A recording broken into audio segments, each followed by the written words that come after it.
Sustento lang naman ang nais ni Jessie na makuha ng anak niya mula sa ama nito. Pero mas inuuna pa ni John ang mga barkada niya kaysa ang magbigay ng pera sa anak. Nang hiramin nito ang anak para sa isang family outing, nagawa niya pa itong ibenta para may malikom na pera pantusto sa bisyo at kalayawan ng barkada niya. Dahil sa lubos na galit na nararamdaman ni Jessie sa sinapit ng anak, ang pambabarang na lang ang kanyang naging takbuhan. Magagawa nga kayang maisalba sa kasamaan kung ang kadiliman ang magiging sandata, o magdudulot lang ito ng mas malaking dagok sa buhay ng bawat isa. John, ilang linggo na kitang hindi makausap. May sakit ang anak mo, hindi ka man lang ba magbibigay ng sustento kahit na magkano? Sa susunod na buwan mag-aaral na to. Kailangan din ng anak mo ng pera. Ilang beses ko bang sasabihin sa'yo na magbibigay ako kapag may pera na ako? Masyado mo ako inuobliga dyan sa anak mo. Inoobliga kita? Ano ka ba sa tingin mo? Tatay ka ng anak ko. Obligasyon mo na sustentuhan siya. Yun ang pinangako mo sa akin noon. Ilang beses ka bang nagbigay? 6 na taon na si Julia. Pero halos bilang lang sa daliri ang sustentong naibigay mo. Lumalaki na ang anak mo. Mas lumalaki na ng gastos. Ano ba naman na 500 ang pinakamalaking naibigay mo? Tapos ilang taon pa bago na sundan. Ano ba? Paulit-ulit na lang. Umalis ka na nga rito. Saka sa susunod, wag mo akong pupuntahan kapag nasa galaan ako, ha? Pinapahiya mo ako sa mga barkada ko, eh. Hindi kita pinapahiya. Dahil nagtatanong lang ako kung makakapagbigay ka ba. Ayan, nag-aasta ka kasing walang responsibilidad. Mabuti pa sa alak, nakakapaglabas ka ng malaking pera. Buti pa yung mga barkada mo, pinaglalaanan mo ng oras. Samantalang ang anak mo, halos ayaw mo makita. Anong klaseng ama ka? Pwede ba wag ka rito gumawa ng eskandalo? Birthday ng tropa ko, oh. Tapos yung bata ang gusto mong unahin ko? Binata ako. Wala akong asawa kaya gagawin ko lahat ng gusto kong gawin. Maghintay ka kung maibibigay ako sa anak mo. Huwag ka nang susunod, ha. Pinapahiya mo ako sa mga barkada ko. Dinuro ni John ang dating kasintahan habang ang pagbabanta ay mababakas sa mga mata nito. Mabigat na paghinga lang ang ibinahagi ni Jessie habang nakikita si John na masayang nakikihalubilo sa mga kaibigan nito. 5 taon na silang hiwalay at meron silang isang anak. Barkada rin ang naging dahilan ng hiwalayan nila. Kahit na may pamilya na kasi ito, hindi niya kayang iwan ang pagiging binata niya. Madalas pa na kapag kasama niya ang barkada niya, nagkakaroon ito ng iba't ibang babae. Nang magpasya silang tapusin ang relasyon nila, nangako si John na susustentuhan nito ang kanilang anak na hindi naman niya ginawa. Habang mag-isang umaalis si Jessie sa harapan ng bahay ng barkada ni John, sumalubong sa kanya ang kaibigan niya. "Oh, ano nangyari sa usapan niyo? Huwag mo sabihin sa akin na tumanggi na naman siya maglabas ng pera para sa anak niya." Ano pa nga ba? Naubos na raw niya ang buong sahod niya sa pagbili ng alak. Birthday kasi ng isa niyang tropa. Siya raw ang sumagot. Aba, ayos yan. Siya pa talaga ang sumagot. Samantalang nung birthday ng anak niya kahit cake hindi siya makapag-ambag. Masyado lang yung pabida sa mga chicks. Ay, kapal na mukha niya, Nino. Dapat kasi ipapulis mo yan para alam niya ang obligasyon niya. Kapag sinabi ko yan sa kanya, ang sasabihin niya lang sa akin, hindi naman daw kami kasal. Ay, hindi ko na alam. Basta na-stress ako masyado. Nakapag-CA na ako sa work ko. Kawawa ka naman, Mars. Ilang beses ka nang lumalapit dyan sa ex mo, kahit magkano walang maibigay sa anak. O eto, tanggapin mo na to, pandagdag mo sa panggastos nyo. Eto pa, gamot ni Julia.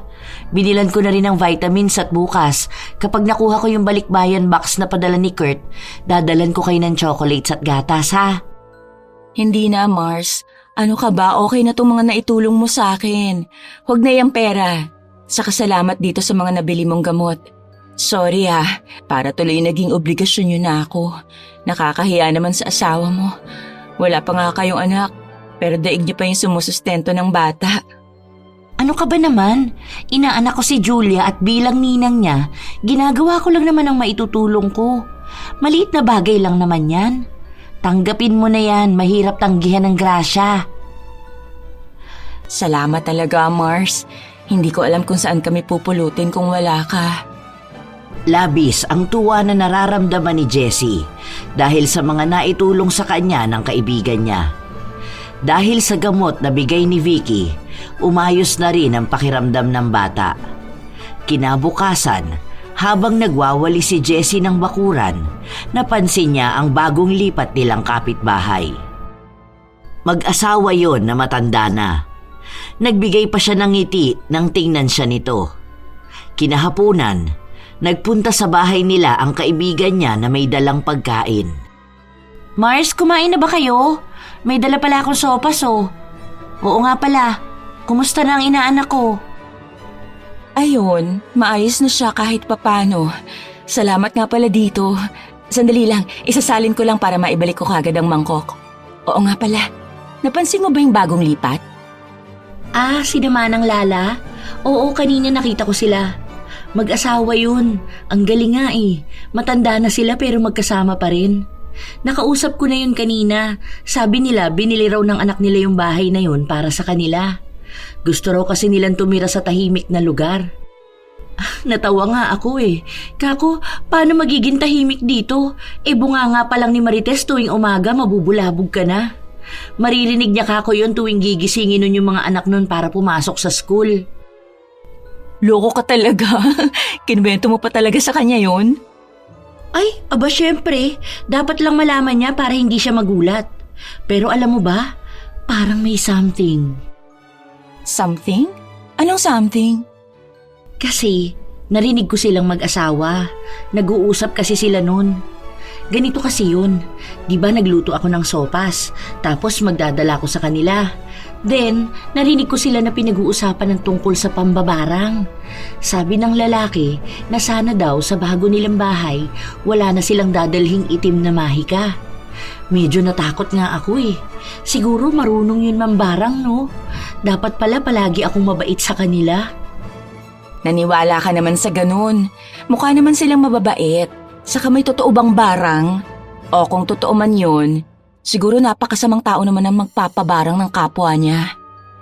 Well, not unless masamang tao rin ang babarangin. Sandaling natahimik ang dalawa. Dahil ayaw ni Jessie ang ganong mga usapan, idiba na lang niya ang tema. Hindi rin kasi naniniwala si Jessie sa mga mahika dahil alam niyang gawa-gawa lang yun ng mga tao na iniisip na mabilis silang makakaganti sa mga taong umagrabyado sa kanila. Kung sakali man na tunay yun, alam niya na ang paghiling ng masama sa kapwa ay maaaring may balik na mas malaki. Sa paglipas ng mga araw, naging maayos ang lahat sa kanya. Hanggang sa muling nagparamdam sa kanya ang dating kasintahan. Nagpunta ito sa bahay nila na may dalang pasalubong sa bata. Nandyan ba si Julia? Natutulog pa. Mamaya lang magigising na yon. Ano palang ginagawa mo rito? Wala lang. Namimiss ko lang ang anak natin. Saka, may papakisuyo sana ako sa'yo eh. Kung pwede lang naman. Tungkol saan? Hiramin ko lang sana si Julia. Kasi uuwi si ate sa susunod na araw. Gusto niya makita ang pamangkin niya. Banding lang sa pamilya namin. Ilang araw? Mga 3 araw lang naman. Ako ang susundo at mag-aatid. Para lang makasama din ng pamilya ko yung bata. Hindi yung tinatago mo sa pamilya namin. Nagagalit nga si ate. Pinapakuha na sa akin yung bata. Dahil baka raw hindi mo naaalagaan na maayos. Ang sabi ko, maayos naman sa'yo yung bata at nagbibigay naman ako ng sustento. Nakita niya yata sa picture na nangangayayat si Julie eh. Talagang yan pang sinabi mo sa ate mo? Bakit kaya hindi mo sabihin sa kanya na kaya hindi mo kinukuha ang anak mo dahil ayaw mo mahiwalay sa barkada mo? Hindi ko pinapabayaan ang anak ko. At anong sustento? Masyado ka naman palang nagiging huwarang ama sa pamilya mo. Hindi ba nila nakikitang ginagawa mo sa buhay mo? Oh, bakit ka magagalit? Yun naman ang totoo. Nagpadala ako ng pera kay Julia noong nakaraang buwan, di ba? Bakit? Hindi ba sapat sa bata ang 500 sa loob ng 5 buwan? Hindi naman magastos ang bata. Patawa ka rin, no? Mas mabuti pang umalis ka na rito. Dalin mo yung donut na dala mo. Alam mo may ibang bata, dadalan mo pa ng matamis. At hindi ko ipapahiram ang anak ko. Magpapanggap ka na namang ama niya dahil andyan ang mga kapatid mo. Wala ka ng karapatan sa anak ko. Yun, dalhin mo ang mga barkada at babae mo para makita ng mga kapatid mo kung sinong sinusustentuhan mo. Lumayas ka rito! Pinagtulakan ni Jessie ang dating kasintahan palabas ng kanyang bahay. Habang ginagawa niya ito, nakikita siya ng matandang babae na nakaupo sa tapat ng bakuran nito. Nakakaramdam man ng hiya si Jessie, ipinagpatuloy niya pa rin ang pagpapalayas dito. Ganyan ka ba makitungo sa tao? Ngayon mas lalo mong pinapakita ang ugali mo. Mas wala kang karapatan sa bata. Ganyan ba ang gusto mong kalakihan niya? Anong karapatan mong pangaralan ako sa pagiging magulang? Tanungin mong sarili mo kung naging ama ka ba sa kanya. Kinakailangan mo lang ang bata kapag alam mong nandyan ang mga ate mo. Tapos gagawin mong gatasan para magbigay sila ng pera. Wala ka na bang may panlilibre sa barkada mo? Huwag mong pagsalita ng ganyan ang barkada ko. Dahil sila lang ang nandyan para sa akin. Sila lang ang nagpapasaya sa akin. Yun naman pala. Eh di sa kanila ka na lang. Total wala ka namang nagiging ambag sa anak ko. Kaya wala kang karapatan maging ama sa kanya. Nakikita mo lang ang bata kapag alam mong may pakinabang ka sa kanya. Lumayas ka! Pabalagbag na isinarado ni Jessie ang pinto. Nanginginig din siya sa galit dahil sa mga pinagsasabi sa kanya ng dating kasintahan. Ilang taon na niyang tinitiis ang ugali ni John dahil iniisip niya ang kalagayan ng kanyang anak. Ayaw niya kasi na pati si Julia ay magalit sa tatay nito. Pero mukhang kahit na anong iwas niya, ganun pa rin ang kalalabasan. Lumipas ang mga araw, patuloy pa rin na nangungulit si John para makuha ang bata. Nakakainis naman. Bakit ba ayaw akong tantanan ng lalaki na to? Porket ba't nandiyan ang mga kapatid niya? Samantalang nung mga nakaraan, nakablock pa ako sa kanya. Ayaw rin niyang dalawin ang anak niya. Sinabi ko naman kasi sa'yo, Mars. Lumipat na kayo ng bahay. Tapos i-block mo na rin yung mga kamag-anak niyang asawa mo.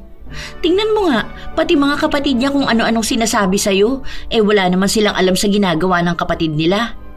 Tingnan mo, ako papatol sa mga yan. Hindi ko na alam, Mars. Gusto ko rin naman na makilala ng anak ko ang pamilya ng tatay niya. Ayokong ilayo siya sa mga yon. Kasi kahit papano kamag-anak din niya yon. Ayoko naman matulad siya sa akin na hindi man lang kilalang mga kamag-anak ng tatay ko. Nakukuha ko ang point mo, pero damay-damay na kasi yan. Tingnan mo nga, sinabihan ka pang malandi. Talagang pinaparinggan ka sa Facebook. Hindi man lang ba nila inaalam ang dahilan kung bakit kayo naghiwalay ni John? Na masyado siyang mabarkada at ang daming babae. Tapos ngayon binabaliktad ka na para lang makuha ang bata sa'yo? Hindi kumibo si Jessie. Malalim ang iniisip niya dahil gusto niyang ipahiram ang bata sa tatay nito. Pero iniisip niya rin na maaaring hindi maging komportable ang anak niya kapag ginawa niya yon. Oh, ano ba ang desisyon mo? Sa sobrang tahimik mo dyan, mukhang may meeting kayo ng sarili mo. Kakausapin ko ang ate ni John. Sa kanya ko ipagkakatiwala ang anak ko dahil wala akong tiwala kay John. Pero baka mailang si Julia kapag nagpunta siya doon. Hindi pa naman siya sanay na wala ako sa tabi niya. Ilang araw daw ba siya hihiramin? 3 araw nga daw. Kasi pupunta sila ng Batangas. May family outing daw doon. Pero bago ako pumayag, gusto ko masigurado na may mag-aalaga ng anak ko. Kilala ko si John. Walang pakialam yun sa bata. Magdesisyon ka na ngayon dahil malamang sa malamang.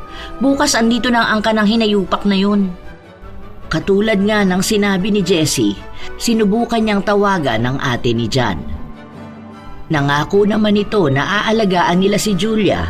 Sila ang susundo sa bata at sila rin ang maghahatid. Kasama rin daw nila ang mga magulang nila kaya makasisigurado siyang hindi pababayaan ang apo nila.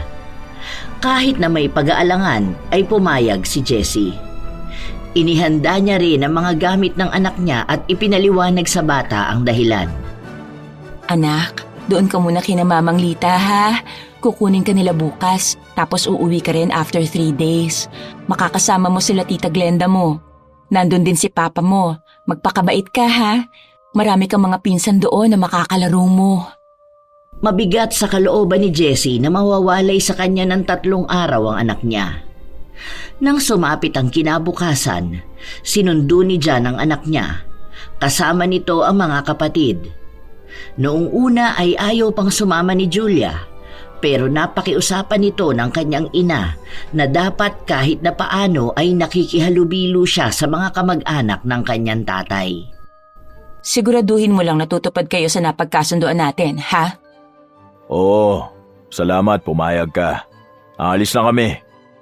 Kumaway lang si Jessie sa anak niya habang umaalis ang sinasakyan nila. Hindi pa man tuluyang natatapos ang araw, nakakaramdam na ng lungkot ang dalaga dahil sa pag-iisa niya. Sa paglipas ng mga araw, walang naging paramdam sa kanya ang mga kaanak ng dati niyang kasintahan. Doon na siya nakakaramdam ng kaba. Bakit ba walang sumasagot sa kanila? Kanina ko pa sila tinatawagan.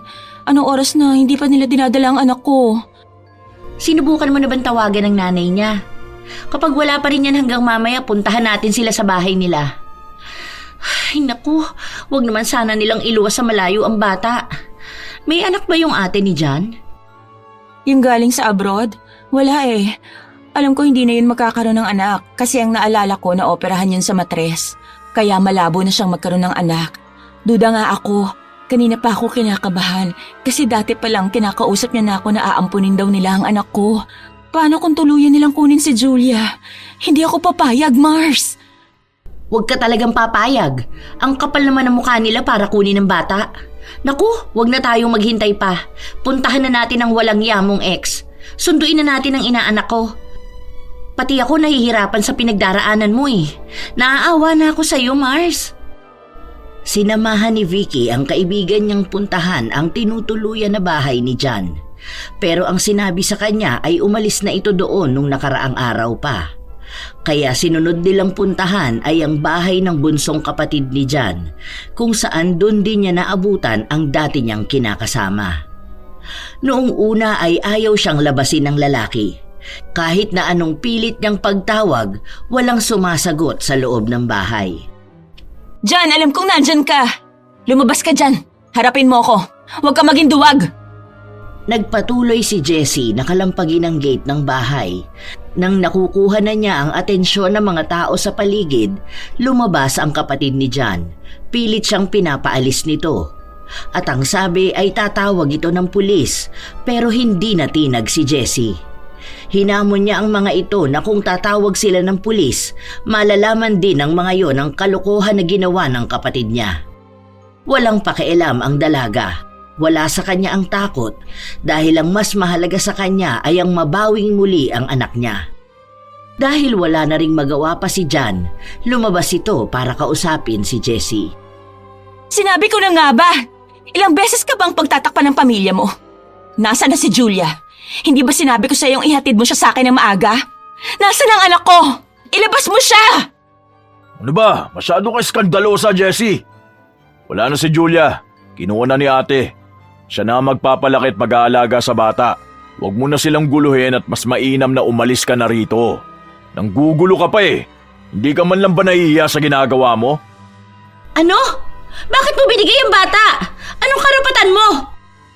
Ako ang tatay at alam ko na mabibigyan siya ng magandang buhay ng ate ko. Doon na lang siya. Mabibilan siya ng mga bagay na gusto niya. Pag-aaralin pa siya sa magandang paaralan. Mas mapapabuti ang buhay niya ron. Hindi katulad kapag kasama mo siya. Wala ka naman na itutulong sa bata eh. Sinasama mo pa sa kahirapan mo. Maganda na rin yun. Hindi mo na ako obligahin na magsustento dahil may kusa ng bubuhay sa kanya. Kaya pwede ba umalis na kayo rito? At wag na kayong babalik pa. Walang hiya ka! Ibalik mo ang anak ko. Wala kang kwenta. Ano karapatan mong ipamigay ang anak natin? Anong akala mo sa kanya? Tuta na pwede mong ipamigay sa kung sino lang? Ibalik mo ang anak ko.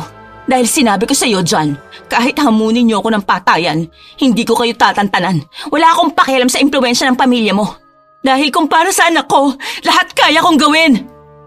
Ano bang pinuputak mo? Bata lang yun. Saka hindi ko na maibinigay kung kani-kanino lang ah. Inaalagaan siya ng ate ko. Alam mong mayaman si ate, kaya niyang bigyan ng marangyang buhay ang bata. Ayaw mo ba yon? Wala ka ng responsibilidad at pwede ka na rin maging buhay dalaga. Huwag ka na magpanggap na akala mo hindi mo pinangarap na maging malaya ulit. Ayan na, wala ka ng anak. Pwede ka na ulit magpakasaya sa labas. Yun na lang ang gawin mo. Kesa magmukha kang tanga at desperada na nanggugulo sa akin. Hindi ko kailangan maging buhay dalaga. Ang kailangan ko ang anak ko. Wala akong pakialam kung mas gusto mo maging malaya. Basta ibalik mo si Julia sa akin. Wala na. Pumunta na sila ng probinsya. Pinapaasikaso na rin ang papel ni Julia para makaalis ng bansa. Wala ka nang magagawa. Wala ka rin naman pera para maghabol eh. Tsaka wag mo na akong guluhin ha. Ikaw rin naman ang may kasalanan nito eh. Kung sana hindi ka pilit ng pilit sa aking sustentuhan yung anak mo, di sana hindi ko naisipan na ibigay na lang kay ate. Alam ko na. Baka hinahabol mo yung pera na bigay ni ate. Sige, ito. May 2,000 pa akong natira dito eh. O ito, tanggapin mo na para dyan sa katahimikan mo. Inabot ni John ang pera kay Jessie na para bang pinagbentahan lang ito ng gamit, kung saan may porsyentong makukuha ang dating kasintahan. Pero agad din itong isinampal pabalik sa kanya. Hayop ka! Wala kang kaluluwa. Binenta mo ang anak mo para lang magkaroon ng pera pantusto sa bisyo mo. Walang iya ka. Hindi ko kailangan ng pera na yan. Ibalik mo ang anak ko! Hayop ka! Nasaan si Julia? Anak ko yon. Hindi siya basta bagay lang na ipagpapalit sa pera. Sabihin mo kung nasaan ang ate mo ngayon. Kami ang kukuha kay Julia. Wala ka talagang kwentang ama. Sana sarili mo na lang ang ibinenta mo. Pwede ba huwag ka na makialam sa problema namin? Kaming dalawa niyang kaibigan mo nag-uusap kaya huwag kang umepal. Palibasa di ka magkaroon ng anak eh. Saka wala nga akong alam kung nasan sila, di ba? Basta binigay ko ng bata. Kahit maglupasay pa kayo dyan, wala kayong mahihita sa akin. Huwag niyo nang hanapin. Maalagaan siya ng ate ko. Iiyak-iyak ka pa dyan? Kala mo naman kaya mong buhayin si Julia. Kung kaya mo sana siyang buhayin, di sana hindi ka na nanghihingi ng sustento sa akin. Naririnig mo bang sarili mo, John? Hindi ka man lang ba kinikilabutan sa mga sinasabi mo? Sarili mong dugot laman, pero tinuturing mong parang basura. Anak mo yun. Hindi lang yun basta kung sino. Ganyan ka ba pinalaki ng mga magulang mo? Bakit hinahayaan ka nilang ganyanin ang sarili nilang apo? Tarantado ka! Huwag mong pagsasabihan ng ganyan ng mga magulang ko ha. Alam kong ginagawa ko at wala silang problema doon. Ano man tingin mong ginawa ko sa bata? Binibigyan ko lang siya ng magandang buhay. Ayoko na makipagtalo pa sa'yo. Wala akong panahon at masakit ang ulo ko. Huwag niyo nang dagdagan pa. Lumayas na kayo rito. At huwag niyo nang tangkain pang bumalik at manggulo rito ha. Hindi matanggap ni Jessie ang mga balitang nalaman niya. Nanghihina ang tuhod niya sa mga salitang lumalabas sa bibig ni John. Patuloy siyang nagwawala sa labas ng bahay, pero para bang walang nakakarinig sa hinanakit niya. Sa katunayan ay hindi nga niya alam kung paano siya nakauwi sa kanila. Ang pakiramdam niya lang ay nakalutang siya sa alapaap at nawawala ng direksyon ang buhay. Hindi rin siya makausap ng kaibigan niya. Nasisiraan na siya ng bait, lalo pa sa kakaisip kung kumusta na ang kalagayan ng kanyang anak. Masyado pa itong bata para maranasan ang ganoong klase ng bagay. Walang iya talaga yang si John. Nanggigigil talaga ako sa kanya. Sa oras lang talaga na mabawi natin si Julia, naku sisiguraduhin kung hindi na yan makakalapit sa anak niya. Wala siyang kwentang tatay. Ang kapal ng mukha. Iwan mo muna ako. Hindi pwede, sasamahan kita. Aalamin natin ang lahat kung saan natin makikita ang anak mo. Hindi pwede yung ganito. Alam ko na nahihirapan ka rin makapag-isip. Huwag kang mag-alala, Mars. Malalampasan mo to. Idedemanda natin sila. Mapaaraw man o gabi, walang humpay na umiiyak si Jessie. Nawala na rin siya ng trabaho dahil wala siyang ganang kumilos. Naging baldado siya ng sarili niyang isipan. Nawawalan din siya ng gana kumain. Mabuti na lang at naroon ang kaibigan niya para gabayan siya. Ilang beses na silang lumapit sa mga pulis at sa kinauukulan, pero palagi lang silang binabasura. Isang mataas na opisyales sa lugar nila ang kamag-anak ni John, at ang ibang mga pulis sa kanila ay barkada ng pamilya nila. Kaya mas lalo nilang nararamdaman na wala silang kakampi. Isang araw, umalis na mag-isa si Jessie. Pinuntahan niya ang dating kasintahan. Pinakiusapan niya ito ng ilang beses dahil hindi niya maatim na lumilipas ang mga araw pero wala siyang nagiging balita sa kanyang anak. Pero katulad lang sa mga naunang tagpo, pilit siyang pinagtatabuyan ito. Ano bang ginagawa mo? Tumayo ka nga dyan. Mas lalo mong pinagmumukhang kahiyaya ka. Talagang lumuhod ka pa ha? Tumayo ka dyan. Tumayo ka o sisipain kita. Para kang tanga dyan. Umiiyak-iyak ka pa. Tumayo ka na sinabi! Parang awa mo na. Kailangan kong makausap ang anak ko. Hindi ko na alam kung anong nangyayari sa kanya. Nakakainom ba siya ng gamot? O kung nakakakain ba siya ng maayos? Sige na, maawa ka na. Ibalik mo na sa akin ang anak ko dyan. Hindi ako sinasagot ng ate mo o kung sino man sa mga magulang mo. Maawa ka naman. Hindi ko na kayang tiisin ang lungkot. Gusto kong makuha si Julia. Hindi ako madadaan dyan sa paluhod-luhod mo. Kahit umiyak ka pa ng dugo at magmakaawa ng wagas, wala akong pakialam. Bakit ba hindi mo nalang tanggapin na wala na nga ang anak mo? Hindi mo na siya makikita. Hindi na siya si Julia at hindi na ikaw ang nanay niya. May bago na siyang pamilya. Sinabi ko na nga sa'yo na huwag ka nang pupunta rito, di ba? Hindi ka ba nahihiya sa mga barkada ko? Tignan mo, pinagtatawanan nila tayo. Wisit naman. Hanggang ngayon ba habol ka ng habol sa akin? Bigyan mo naman ako ng kahihiyan, Jessie. Ang kailangan ko lang ay ang anak ko. Ibalik mo siya sa akin.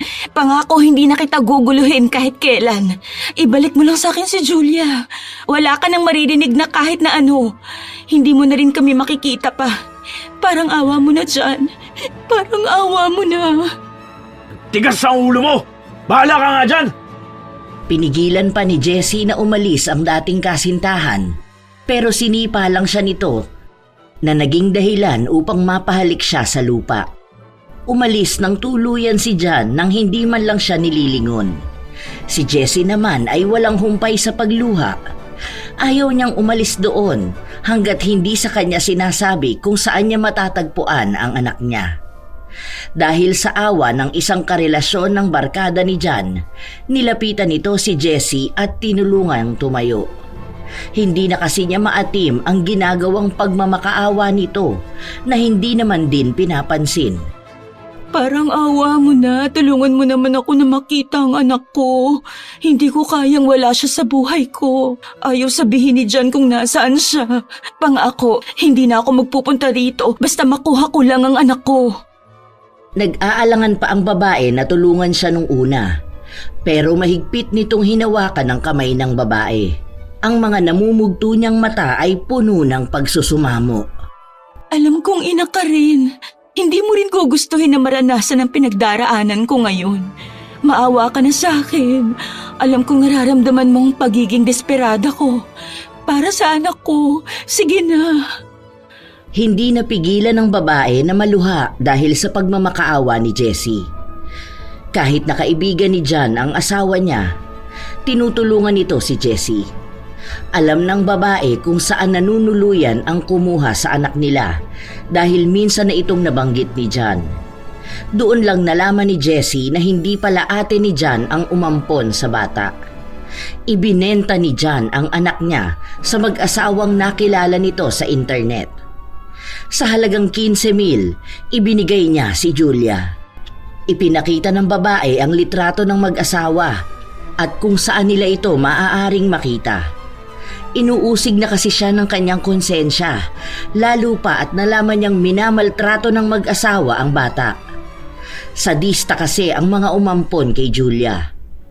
Alam na yon ni John, pero binaliwala niya lang ang mga babala sa kanya dahil mas nanaig sa kanya ang pangangailangan sa pera.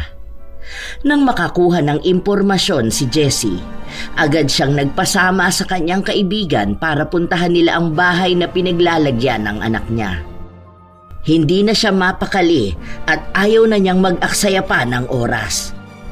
Ito! Ayan mismo! Mars, nakita ko na yung bahay! Diyan mo nga itabi sa kulay gray na gate, kuya. Ito yung address na binigay ng asawa ni Archie. Ito rin yung picture na nakita ko sa map. Pasukin na natin. Gusto ko na makita ang anak ko. Bilisan na natin, Mars. Huy, teka sandali lang Jessie. Hintayin mo ko. Mars, maghinay-hinay ka. Nagmamadaling magtungo si Jessie sa bahay ng mag-asawang pinagbentahan kay Julia. Nang sunod-sunod niyang pagkatok, nakaistorbo sila sa mga kapitbahay. May mga naglabasan pa para tingnan ang nangyayari. Mukhang kahit ang mga kapitbahay ay alam na ang dahilan kaya sila nagpunta roon. Lumabas kayo dyan! Ilabas niyo ang anak ko! Lumabas kayo! Halos magiba na ang pinto ng bahay sa pagkatok nila. Ilang saglit pa bumukas ang pinto. Isang matandang lalaki ang bumungad sa kanila. Bakas ang tapang sa tindig ng katawan nito at kung paano ito tumingin sa kanila. Napansin din ni Vicky na may hawak itong kahoy. May mga dugo pa roon. Mukhang sariwang dugo. Gusto lang naming bawiin ang bata na ibinenta sa'yo ng isang lalaki. Labas mo ang anak ko! Alam kong nandyan ang anak ko! Walang iya kayo! Ano karapatan niyo saktan ng anak ko? Pinapalaya sila ng matandang lalaki pero hindi umalis ang magkaibigan.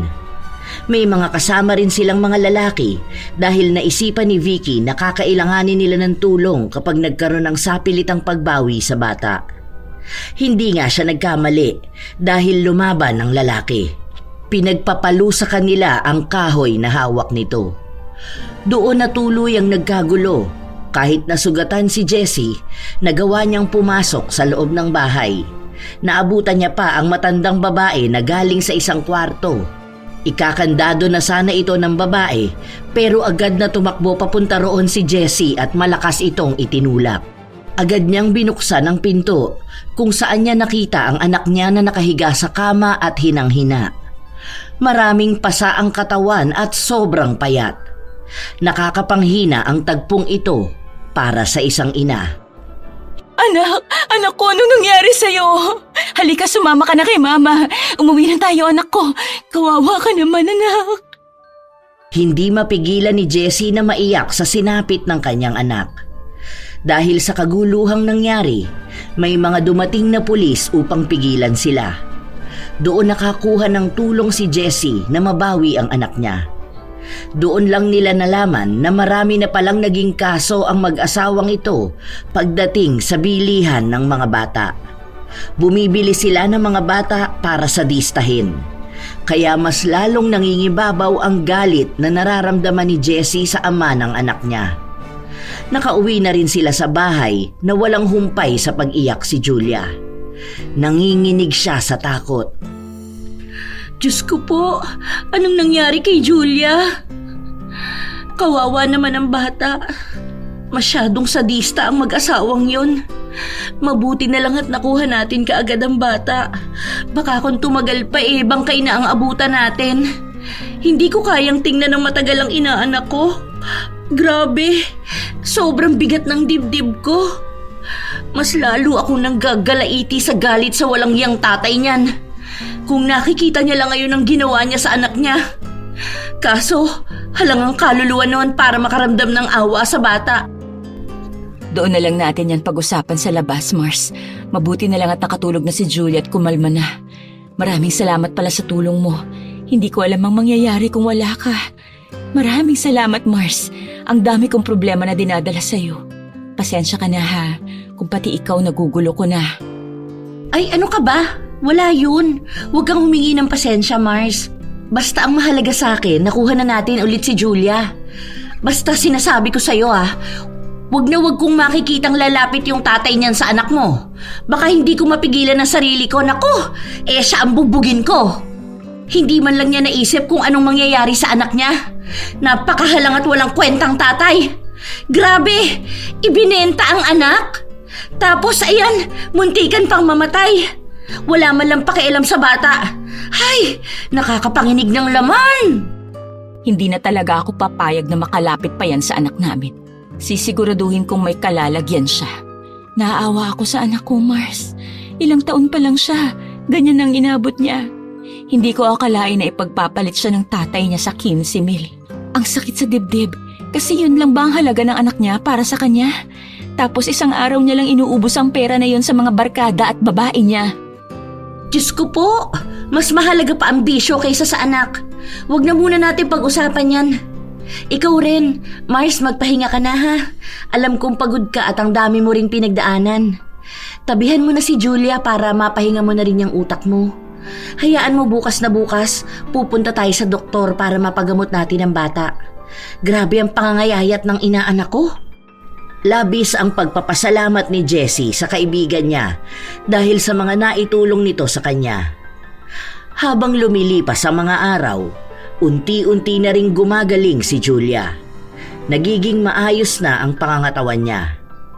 Dahil sa tulong ng kanyang ina, nakakalimutan na ng bata ang masalimuot niyang pinagdaanan. Bumabalik na ang pagiging bibo niya. Nagiging masiyahin na ulit ang bata na mas kinakatuwa ng kanyang ina. Dahil sa nagiging maayos na ulit ang buhay ng mag-ina malayo kay John, nagparamdam na naman ito na para bang wala siyang masamang ginawa. Bakit ba ayaw mo ko ipakita sa anak ko? Gusto kong makamusta ang bata. Nag-aalala ko para sa kalagayan niya. Lumayas ka rito dahil baka mapatay kita. Ang kapal ng mukha mo para magpakita pa. Matapos na mga ginawa mo sa kanya, binenta mo ang anak mo sa mga kapwa mo halang ang kaluluwa. Munti ka na siyang mamatay. Pinahirapan mo siya dahil dyan sa lintik mong bisyo. Lumayas ka na rito. Wala kang karapatang tawaging anak si Julia matapos na mga ginawa mo sa kanya. Wala kang karapatan maging ama. Tigilan mo ang pagpapanggap mong nag-aalala ka sa kanya, ha? Dahil alam naman nating wala kang pakialam sa anak mo. Puro sarili mo lang ang iniintindi mo. Ngayon nagmamatapang ka pa? Sige, tignan natin kung hanggang saan kakakampihan ng katapangan mo. Makukuha ko rin ang anak natin.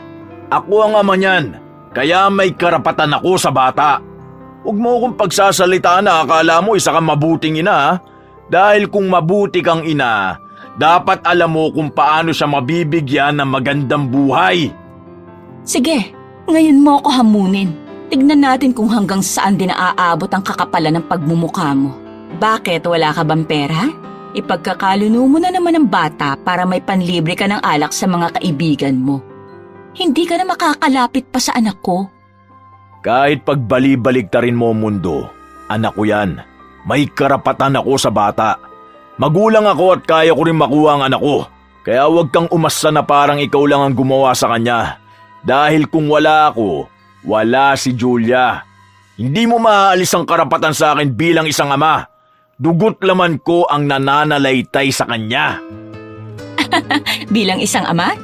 Hindi ka ba kinikilabutan sa sinasabi mo? Tingin mo ba sapat na binuo mo sa matres ko si Julia para matawag kang ama? Ni minsan hindi ka naging ama sa kanya. Tandaan mo yan. Nung mga panahon na nagdurusa siya sa mga kamay ng mga taong pinagbentahan mo, nasan ka? Hindi ba nandun ka sa mga barkada mo? Nakakatulog ka ng mahimbing habang halos mamatay na ang tinatawag mong anak sa kamay ng mga bumili sa kanya. Ganyang klaseng ama ba ang pinagmamalaki mo sa akin? Ha?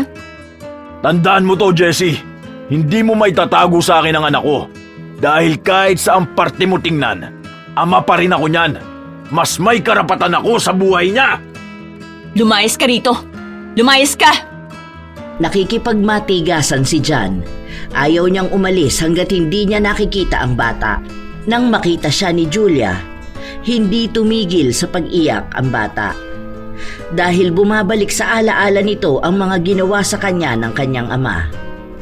Dahil doon, napilitan na ring umalis si John at pinakalma ni Jessie ang anak. Habang lumilipas sa mga araw at linggo, may mga kamag-anak si John na pumupunta sa bahay nila para kunin ang bata. Pero wala silang magawa dahil ayaw na itong ipahiram ni Jessie. Kahit ang lolo't lola ni Julia na ang lumalapit sa kanila, wala ni isa sa kanila ang pinakinggan ni Jessie.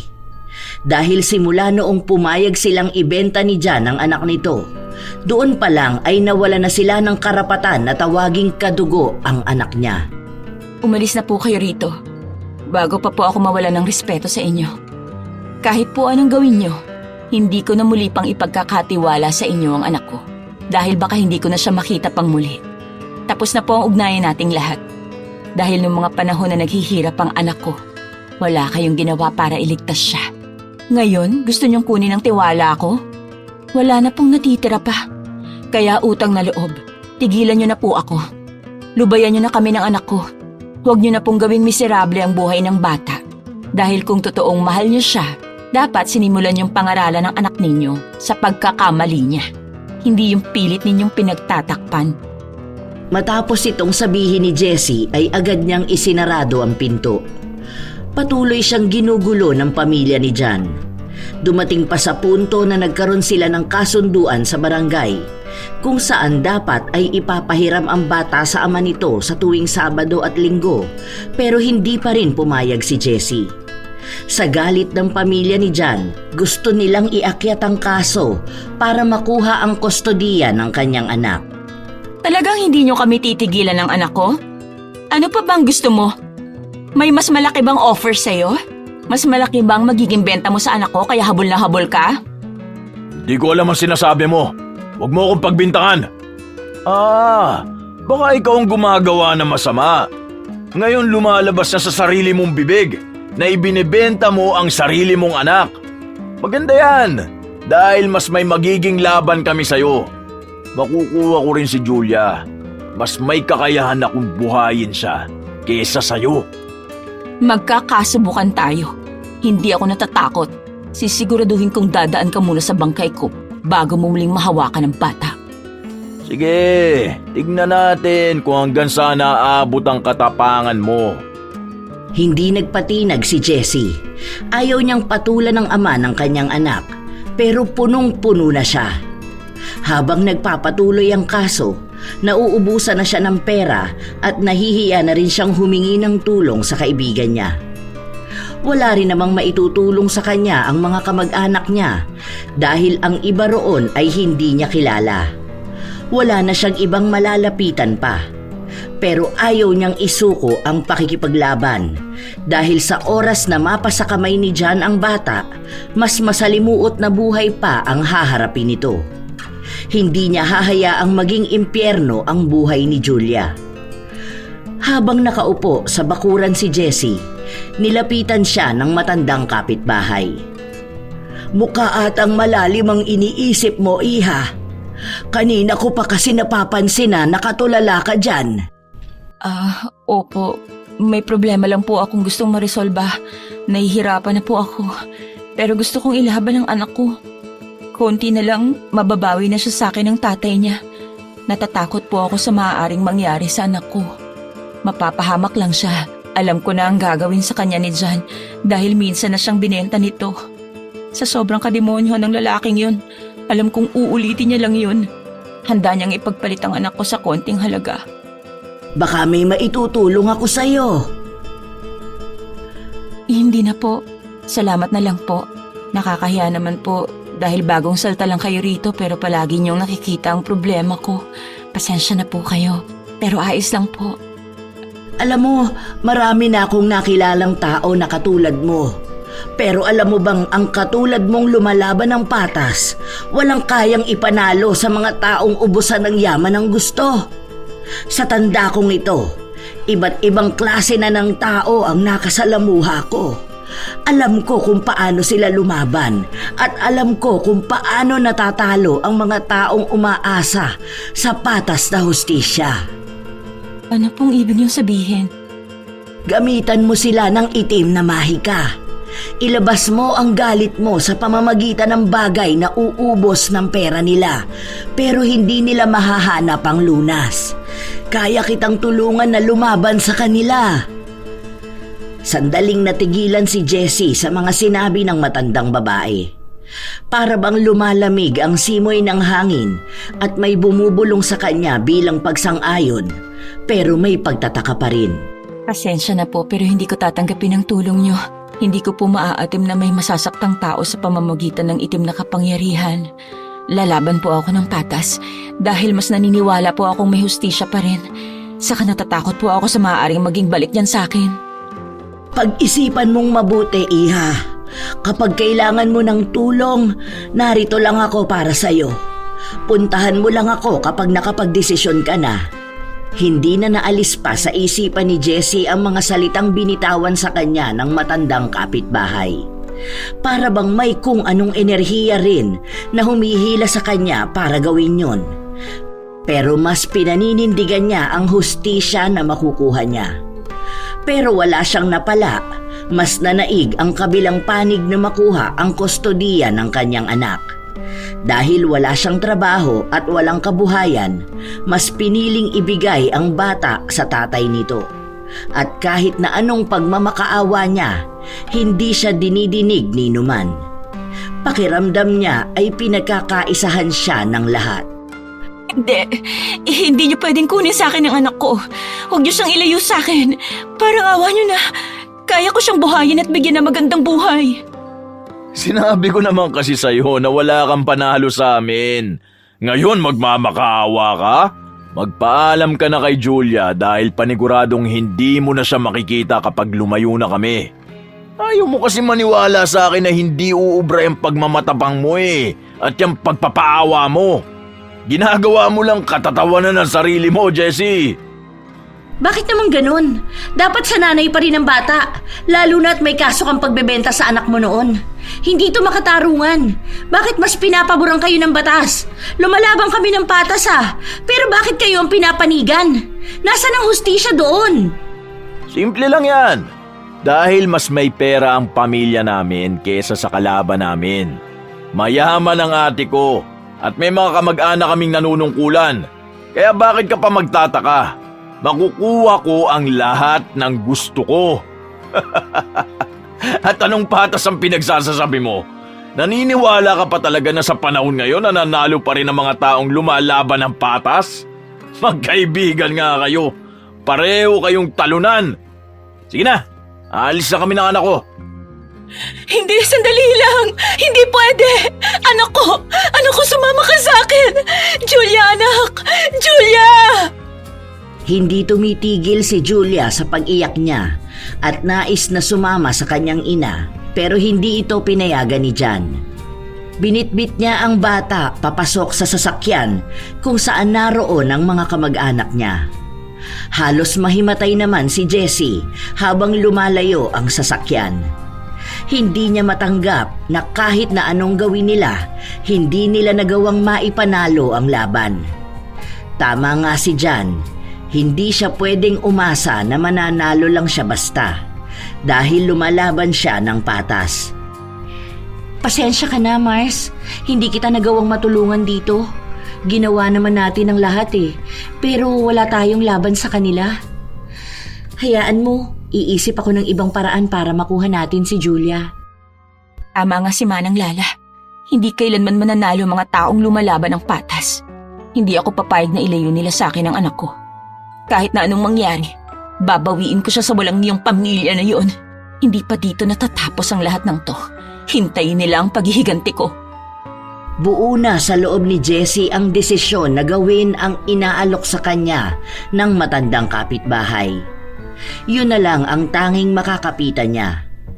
Kakapit na siya sa itim na kapangyarihan, mabawi lang ang anak niya at makapaghiganti sa mga nang-api sa kanya. Teka, gusto mong ipabarang si Jan? Wala na akong pagpipilian. Ito na lang ang makakapitan ko ngayon. Wala akong laban sa kanila. Gusto ko silang gantihan lahat. Kahit pa sa paraan ng pag-anib sa itim na kapangyarihan, gagawin ko. Sandali lang, Mars. Pag-isipan mo namang mabuti ang mga desisyon na gagawin mo. Oo, naiintindihan kita. Alam ko na gusto mong makaganti sa kanila. Pero sana, wag naman sa ganitong paraan. Paano kung may maging balik sa'yo mga gagawin mo? O sige, sabihin na natin na nakuha mo nga si Julia, pero bigla namang magkaroon ng sumpa sa inyong dalawa. Tingin mo ba makakaya mo yun? Pag-isipan mong maigi, ha? Tila ba nahimasmasan si Jessie sa mga salitang binitawan ng kaibigan niya. Naghahalo na sa kanya ang kagustuhan na gamitan ng barang ang dating kasintahan o ang kausapin nitong muli para makuha niya ang anak niya. Pinalipas ni Jessie ang ilang araw. Sinubukan niyang puntahan si Julia sa bahay ng tatay nito pero walang nagpapakita sa kanya. Mula umaga hanggang gabi, nasa labas siya ng bahay. Naghihintay na marinig man lang ang boses ng anak. Hanggang isang hapon, iritadong lumabas si Jan upang kaharapin siya. Nandito ka pa rin? Jessie, Anong oras na? Bakit hindi ka pa umuwi sa inyo? Utang na loob naman, lubayan mo na kami. Hindi ka ba marunong umintindi? John, please, parang awa mo na. Ipakita mo sa akin ang anak ko. Julia!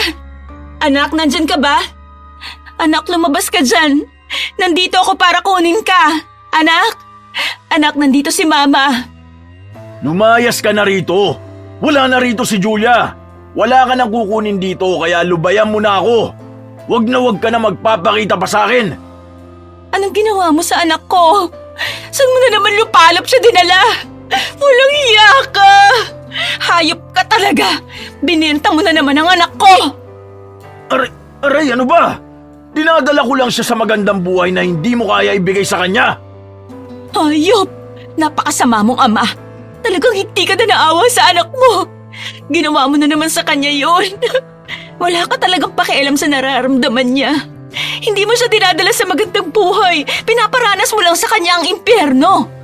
Itong tandaan mo, sisiguraduhin ko sa'yo na mababawi ko ang anak ko.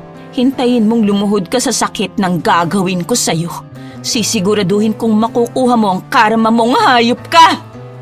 Nagmamadaling umalis si Jessie at nagtungo sa bahay ni Manang Lala.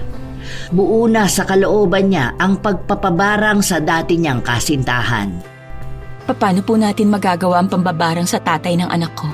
Wala akong pakialam kung may kapalit na babalik sa akin. Ang mahalaga ay mabigyan ko siya ng leksyon. Masyadong halang ang kaluluwa niya para paulit-ulit niyang ganunin ang anak ko. Ako na ang bahala dyan. Sisiguraduhin kong makakamtan mo ang hustisyang hindi mo makuha sa pakikipaglaban ng patas sa mga taong hindi naman din lumalaban ng tama. Naiintindihan kita bilang isang ina. Huwag ka nang mag-alala pa, Jessie. Dahil sa mga salitang binitawan ng matanda, napanatag ang kalooban ni Jessie na makakabawi siya sa lahat ng kahayupang nagawa ng dati niyang kasintahan. Nasubaybayan niya kung paano gumawa ng ritual si Manang Lala gamit lang ang buong pangalan ni John. Sa totoo lang, nakakaramdam ng kilabot si Jessie sa mga natutunghayan niya, pero mas nananaig sa kanya ang galit. Nang matapos si Manang Lala sa ritual, sinigurado niya kay Jessie na agad ding mararamdaman ni John ang ginawa nila. Hindi na makapaghintay ang dalaga na makita ang pagdurusa ng kanyang dating kasintahan. Kinabukasan, habang mag-isa si Jessie sa loob ng bahay, nakatanggap siya ng mensahe sa asawa ng barkada ni John na kung maaari ay kunin niya si John sa bahay nila dahil simula pa kagabi ay hindi ito natitigil sa pagsigaw. Nabubulahaw lahat ng tao sa paligid nila. Ngayon nararamdaman na niya ang ganti ko. Sisiguruhin kong uunti-untiin kong sakit na yan hanggang sa magmakaawa ka sa harap ko. Katulad kung paano ako magmakaawa sa'yo para lang mapawi ko ang anak ko. Nagtangka nang umalis si Jessie pero naabutan siya ng kaibigan niya. Nakaabot na pala kay Vicky ang balita tungkol sa pagpapalayas kay John ng mga barkada niya dahil nga sa nangyayari sa kanyang kakaiba. Hindi man direktang sinabi ni Vicky pero may pasaring siya na maaaring lahat ito ay kagagawa ni Jessie. Sandali nga lang, huminto ka muna sa paglalakad. Masyado ka nagmamadali na makita si John. Oo, nagmamadali ako dahil gusto ko makita mismo ang pagdarusa niya. Teka, huwag mo sabihin sa akin na tinuloy mo ang pagpapabarang mo sa kanya. Oo, dahil yun na lang ang nakikita kong paraan para makaganti sa kanya. Ayaw niyang ibigay sa akin ang anak ko na maaaring ibinenta na naman niya. Walang kaluluwa ang buong angkan niya at sisiguruhin kong iisa-isahin ko sila sa oras na may mangyaring masama sa anak ko. Pinagkaisahan nila ako para makuha at mailayo sa akin ang anak ko. Ngayon, magkaisa sila sa pagdurusa. Hindi na kumibo pa ang kaibigan dahil nauunawaan niya ang galit na bumabalot dito. Sinamahan ni Vicky ang kaibigan na puntahan si John, kung saan naabutan nila ito sa labas ng bahay. Nakatukod ang kamay nito sa pader at panay ang pagsusuka. Ang ilan naman sa barkada niya ay nakatayo lang sa gilid. Nang makita nila si Jessie, nakisuyo ang mga ito na dalhin ng dalaga si John sa bahay nito dahil walang oras sa mga barkada niyang ihatid pa siya. Pero tumanggi si Jessie. Ano pa bang ginagawa mo rito? Gusto ko lang makita ang nangyayari sa'yo. Ayan, nakita mo bang ginawa ng mga barkada mong mahal na mahal mo? Ikaw na ngayon ang tinatakwil nila. Alam mo ba kung bakit? Dahil isa ka na lang pabigat sa kanila. Kung nagpakita ka lang para pagtawanan ako, umalis ka na. Kaya ko ang sarili ko. Masama lang talaga. Sakit ng tiyan ko! Bakit ba ganito? Kagabi pa ako hindi makatulog. Napaluhod si John sa sobrang sakit. Kahit pa man nasa kalsada sila, hindi nagbigay ng kaunting awa si Jessie. Nasa likuran niya lang din ang kaibigan niya na hindi rin naman siya pinipigilan. Nagpatuloy ang pagsusuka ni John. Kulay berde ang suka niya at may maliliit na bulating nakahalo rito. Sa tuwing nakikita niya yon ay pinanghihinaan siya. Buisit! Ano yan? Bakit may ganyan sa loob ng tiyan ko? Baka kasi inuuod na ang bulok mong kaluluwa. Tama lang yan sa'yo para malaman mo kung anong pinaggagawa mong kahayupan. Nasaan ang anak ko? Sabihin mo kung nasan siya. Hindi ko... Hindi ko alam! Paanong hindi mo alam? Saan mo dinala si Julia? Ilabas mo ang anak ko! Nasaan ang anak ko? Sa bawat sigaw at galit ni Jessie, doon mas lalong lumalala ang sakit na nararamdaman ni John. Nakaluhod na lang siya at nakatukod ang mga kamay. Sa bawat suka niya, nagiging mas malala pa ang mga insektong nanggagaling sa bibig niya. Hindi niya magawang tingnan yon dahil sa pandidiri. Habang pinipilit ni Jessie na ilabas ng dating kasintahan ang anak nila, dumating naman ang kaanak ni John, kung saan kinuha siya ng mga ito. Sandali lang! Huwag niyo kunin ang lalaki na yan! Kailangan ko malaman kung nasaan ang anak ko! Ilabas niyo si Julia! Hindi siya pinakinggan ng mga kaanak ni John. Umalis sila at agad na nagtungo sa doktor. Kasunod naman nila ang magkaibigan. Hindi titigil si Jessie hanggat hindi niya nalalaman kung nasaan ang anak niya. Habang nasa ospital si John, hindi niya magawang sumuka. Tanging pagsigaw lang sa sakit ang nararamdaman niya. Hindi rin maipaliwanag ng mga doktor kung ano bang sakit ang dumapo sa kanya. Tinurukan na siya ng pampakalma pero wala ni isang gamot ang umepekto sa kanya. Hanggang sa inuwi na lang siya ng isa niyang kapatid. Hanggang sa makauwi sila, sumunod pa rin si Jessie para kausapin ang ate nito at itanong kung nasaan nga ba ang anak niya. Pero inaway lang siya ng mga ito at pinalayas. Grabe namang sama ng ugali ng pamilya ng ex mo, no?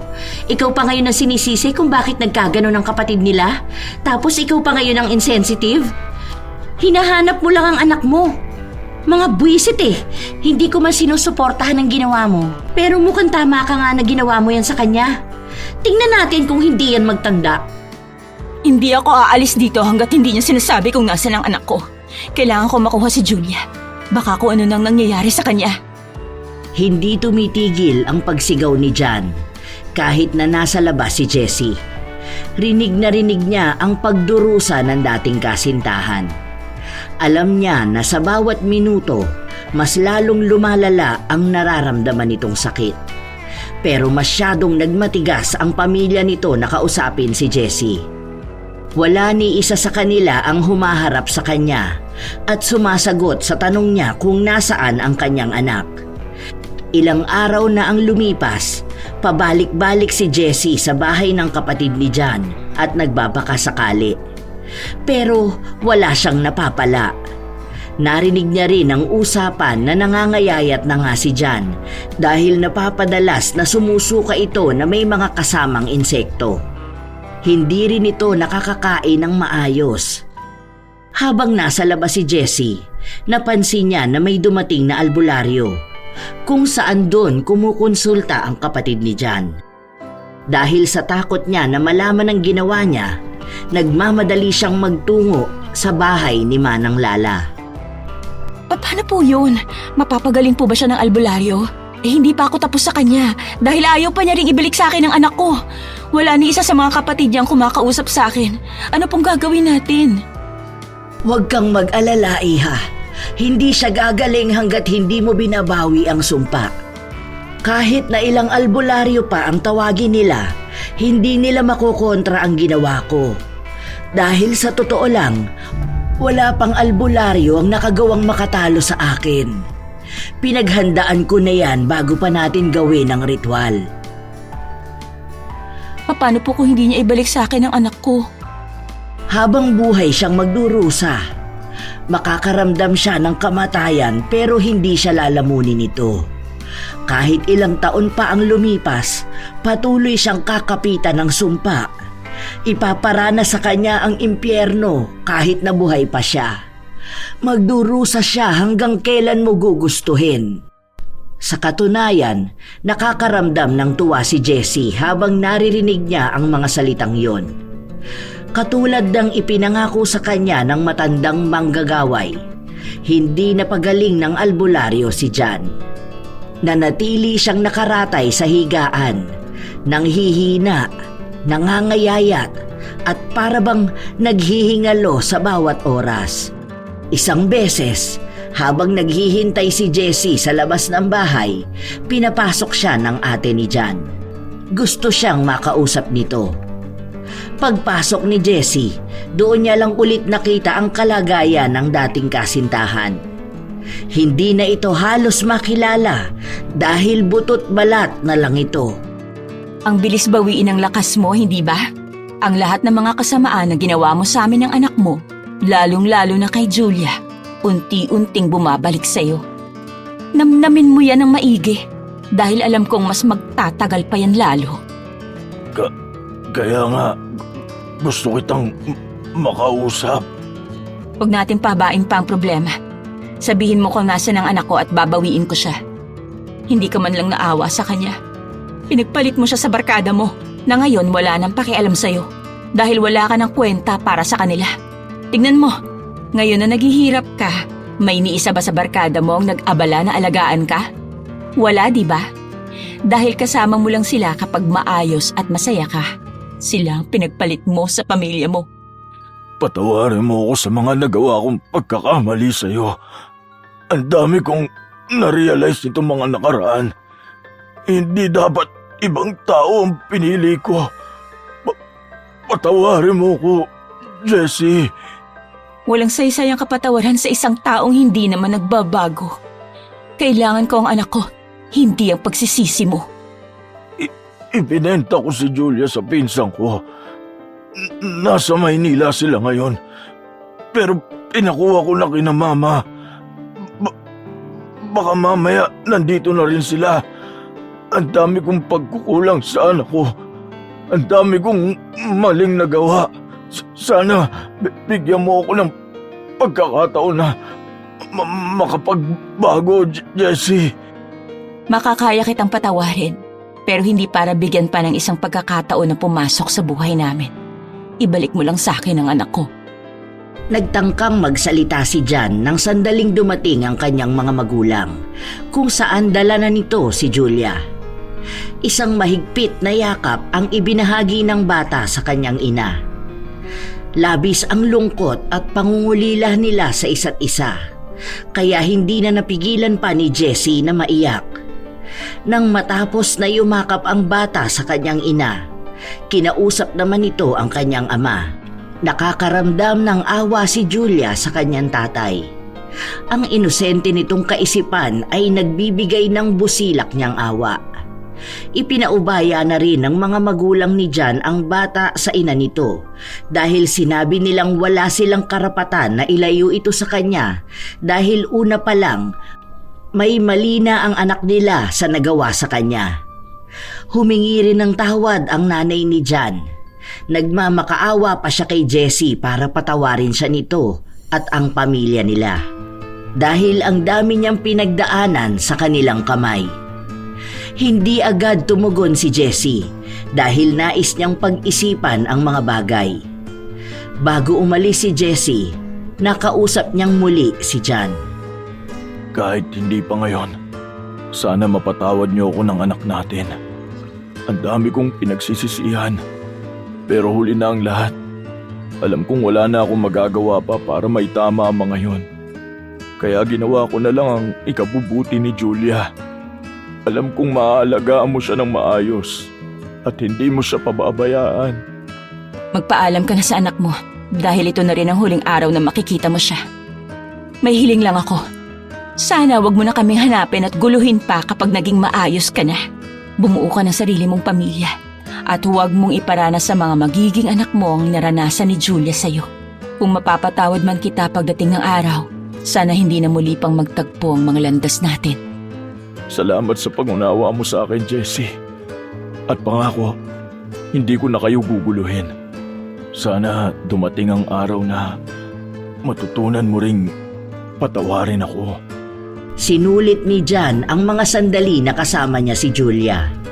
Sa katunayan, ang dami sanang pagkakataon na makakasama niya ang anak niya, ngunit binaliwala niya yung lahat.